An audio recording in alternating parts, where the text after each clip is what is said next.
Meets World was one of my favorite ABC shows growing up. I definitely did not get the show's more advanced humor until well after 1998 when I first started watching, but I had a huge crush on Sean Hunter, so it evened out. I didn't watch it until my ex-girlfriend forced me to every single night as we went to bed, and I would just hear the theme song over and over again from the DVD menu. In 1998? Damn, I feel old. I'm so old, I just started using eye wrinkle cream so that I don't wake up one morning looking like Keith Richards. I use eye wrinkle cream too! I don't know why I'm excited about that. Anyways, just because this was a wholesome family sitcom on the cleanest network of all time, doesn't mean they didn't sneak a few dirty jokes in there. I'm Whitney Van Lanningham. And I'm Dave Klein. And these are the dirtiest dirty jokes in Boy Meets World. Number 8. In this episode, Corey's dad Alan lets him stay up till midnight for a little father-son bonding time. Of course, the next day, Corey falls asleep in class during a test and fails. When Corey's mom Amy finds out, she's not too happy with Alan for keeping their kid up so late. That's when she threatens him with this. I'll explain it to him. Get him to let Corey take a makeup test. Oh, I'm so glad. Because until you do, you're grounded. Does that really work? Can she ground you? In certain ways, yes. I kind of feel like withholding sex from your partner is really dumb, because that just means that you're not having sex either. And why would you ever want to stop getting orgasms for free? Or for money. I don't want to ask what your last girlfriend's job was. Look, she had to pay for law school somehow, all right? Number 7. I like the season 1 dirty jokes the most, as that's when the show is the most innocent, the most child-friendly, and the best time to sneak something in to taint a child's mind forever. The following clip isn't too dirty, but for a little kid it is. Why can't these French guys just speak English like normal people? Who cares how the French talk? I like how they kiss. Wait a minute, they kiss differently too? Let me put it this way, boys. The tongue is not silent. So apparently this was originally known as the Florentine kiss, and according to legend, meaning it might not be true, the name came about from British and American World War I soldiers returning home after witnessing how passionately the French kissed their women. In other words, man, our American ancestors were boring. I mean, even the Romans used a French kiss. They just called it the savium. Coming up next, dirty jokes from your history textbook. Today, we're going to discuss how the elite Theban soldiers would f each other so they would love each other in battle. I learned that in Greek history in college. Ooh, that's excellent. Number 6. When Corey and Sean start high school, they're a little nervous to walk the halls. Thankfully, Topanga comes along and the boys get all riled up because they haven't seen her all summer. And if she walks in front of them, they can use her body as a shield against bullies. But let's just say that the boys noticed that Topanga changed over the summer. Summer was very good to you. Yeah, well, at least what I grew is real. Remember that summer when all of your friends left 8th grade flat-chested and came back to high school with some brand new titties? That was a good summer. You know, the summer of tits, as some call it. Some people hated high school, but I'd say it was a magical time.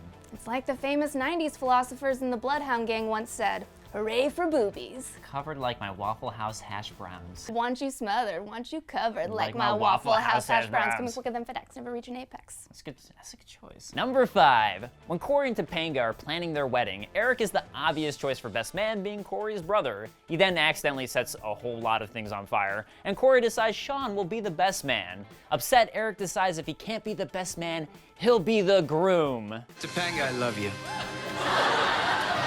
I've always loved you. Ever since I saw you through that peephole in the bathroom.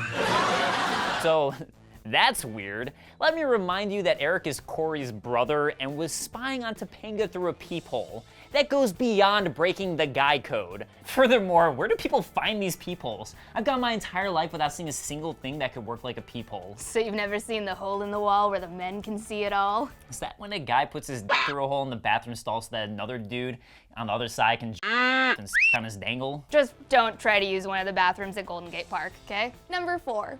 As usual, Sean's mom and dad take off in this episode, leaving him to fend for himself, sleep on his teacher's couches, and eventually end up at a no-tell-motel. Even though he's hurt and confused by his dad leaving, staying at a skeevy motel is a young boy's dream. Of course, Sean invites Corey over for some motel fun. Hey, why don't you come over tonight? We can skateboard in the pool and they got cable. We got cable. Not like this place. I still don't understand why guys get together to watch porn. Isn't it weird if you get a boner in front of your friends? I don't know, you know, it's kind of like how girls get together and have sexy pillow fights in their underwear and make out a little. Girls don't actually do that, Dave. Number 3. Funny note about Eric claiming he was in love with Topanga. There was actually a point in time when she was into him, and God do I hope that's not when the peephole incident occurred. When you were talking to us in class, you know what I noticed? What? Your aura was glowing. Be that as it may, my aura's too old for you to be looking at. I'm not sure what antics Eric was up to for his aura to be glowing, as that's usually a post-coitus thing. But yeah, I'm just going to assume he just had sex. Either that or he's dumb enough to not know what an aura means. Yep. Number 2. This was a Halloween episode, so the writers took some fictional liberties in this one. When the gang gets detention, spooky things start happening, and they start to believe that a killer is on the loose in school. They leave the classroom to find the murderer, and Sean keeps them updated on classic horror movie tropes so that they'll know what to expect next. In this scene, Sean explains a very important horror trope that could decide whether they live or die. Virgins never die. All right. Thanks for saving me. I'm dead. I'm dead. Well, I'll get as sick as you can get without actually dying. So does that mean that Sean has done anal? That's exactly what that means. Tight. Not so much anymore. Number 1. After admitting to Topanga that he loves her, things don't turn out too well for Corey, as Topanga eventually breaks up with him. When he tries to tell his mom what happened, things don't come out exactly right. I went too far with Topanga. Oh my God. How did this happen? She looked so pretty, Mom, and there we were all alone. In the back room at Chubby's. Out of context, I am completely on Amy's side. This 100% sounds like Corey tried to have sex with Topangoose. Although it does make me wonder, is it worse for a kid to know about their parents having sex, or for the parent to know about their kids having sex? Topangoose? Look, when I was writing this, it sounded funny to me. I like to think that's what Corey calls Topanga in bed. Dude, that is the worst love nickname I've ever heard. Honk! Yeah, that's why I'm single.